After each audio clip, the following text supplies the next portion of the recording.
Capsiopo.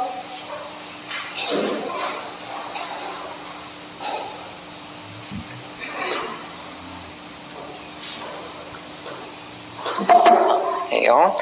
Good evening. My name is Nick Cassiopo, 41 Marshall Avenue, Ward 1. You already know I enjoy doing the research that none of you nor any other Akron institution bothers to do. For example, you might remember when Fran and I reported that the beneficiary of a lucrative fracking bill had donated more than $20,000 to the campaigns of Mayor Horrigan, Councilman Fusco, and a few other council people, right? Yeah, that's the sort of research I love to do. Well, I was doing some digging into Akron's yearly budget reports, and I was really upset to find a glaring error under the police department's portion of the budget. Now, mind you, the APD receives 1/3 of the general fund, yet their section of the budget is so small, so uninformative, and so opaque, it'd be laughable if it wasn't such a sad and pathetic excuse for transparency. Y'all should have been provided the police budget reports for the last several years, so I'd like to draw your attention to the last page of each budget report where the calls for service are graphed. According to the 2016 budget, there were a total of 154,270 calls for service to the APD in 2015.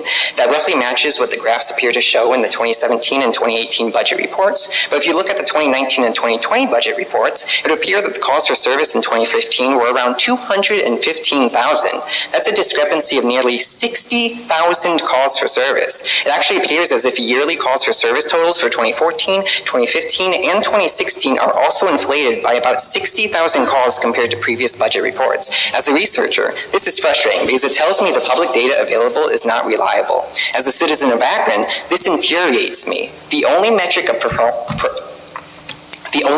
performance included in the police section of the budget is calls for service, and it appears to be riddled with errors. You all and the mayor have consistently voted to increase the APD's budget by tens of millions of dollars, ostensibly based upon this single metric. Looking at the graph in the 2020 budget, it looks like an excellent justification for increasing funding to the APD.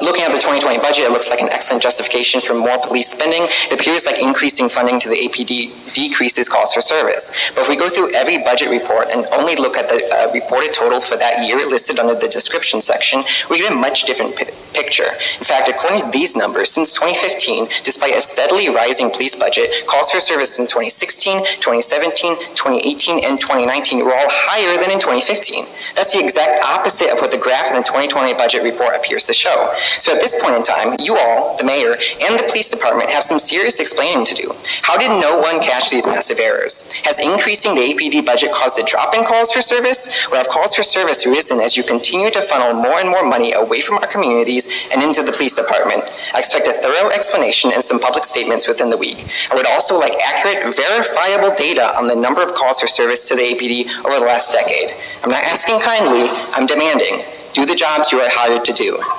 Thanks. Pastor Gregory Harrison.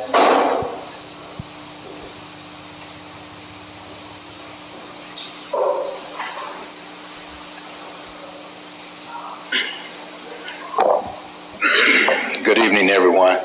Of course, I have to go after him, and I can't pronounce his name, and I'm going to talk about him. Wanted to just share my thoughts on something.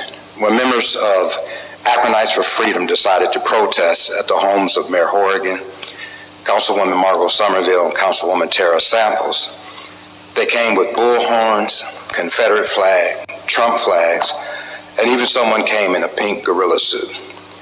Their stated intent was to intimidate and harass. However, it was made clear by city officials that the group was not breaking any laws and that they were exercising their First Amendment right. Now, Nick, the spokesperson for Serve the People, is charged with telecommunications harassment because he had the audacity to collect information about a police officer who had a questionable white supremacist tattoo. Charging him is a deliberate act to silence any future voice of dissent or any whistleblower who may come forward with information that is not favorable to the power structure narrative. When you use the weight of the governmental resources to tip the scales of justice to injustice for the purpose of curtailing speech, that questions the status quo. That is wrong. Now, when we talk about retaliation, I believe that is retaliation. And even police officers do not feel comfortable coming forward with information concerning illegal conduct of other officers because they fear retaliation. Now, this causes people to make anonymous complaints, such as the anonymous complaint to the Department of Public Safety about Deputy Mayor Charles Brown and other ranking members cheating on their leads exams. These officers made an anonymous complaint because they were afraid of that same type of retaliation. A police officer with a questionable white supremacist tattoo is a matter of public interest, and it's investigated by a police department. That right there is a matter of concern by their own police department. I don't know if the tattoo is racist or not. I don't know if it's an affiliation, but what I know is when people speak up on matters of public interest, that speech is protected. We may not like it, but it is what it is. There are organizations who track supremacist groups. If we were to silence them because we did not like what they were saying, then we all would be in trouble. I would ask the city to review those charges, and a remedy may be to have a law department that's free from governmental appointments. Thank you. Thank you. Sharon Fan?